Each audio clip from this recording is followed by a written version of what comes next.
Good afternoon. જુઓ, આપણે સરસ મજાની એક સ્ટોરી ચાલુ છે અને સ્ટોરીનું નામ છે અ મેજિક ગાર્ડન.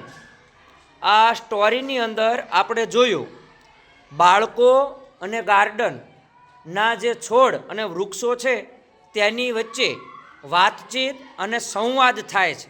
આ આપણે જોઈ ગયા. તો હવે જુઓ, આપણે એક સરસ મજાની એક એક્ટિવિટી આવી છે અને એક્ટિવિટીનું નામ છે ડાયલોગ્સ. શું આવ્યું છે? ડાયલોગ્સ એટલે કે સંવાદ. તો હવે તમે બધા જોઈ શકો છો, આપણી સામે બે બાળકો ઊભા છે, રિયાન અને કાવ્ય. હવે જો આપણે જે એક સંવાદ છે એની અંદર બે પાત્રો છે. એક પાત્રનું નામ છે કિરણ. એક પાત્રનું નામ શું છે? કિરણ. કિરણ નામની વ્યક્તિ એટલે કે છોકરો અથવા તો છોકરી હોઈ શકે. કિરણ નામની વ્યક્તિ છે એ કોઈની સાથે વાતચીત કરે છે? પ્લાન્ટ. પ્લાન્ટ એટલે કે છોડ.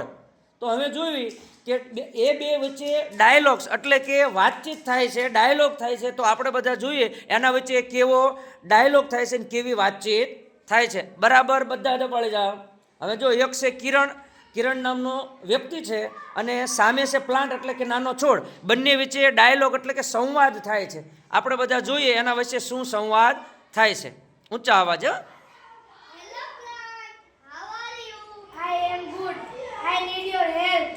Sure, I am ready to help you, dear plant. Will you water me? Yes, I will. Thank you, Kiran. You are welcome, plant. સરસ, બધા તાળીઓ પાડો. તો આને કહેવાય ડાયલોગ. શું કહેવાય?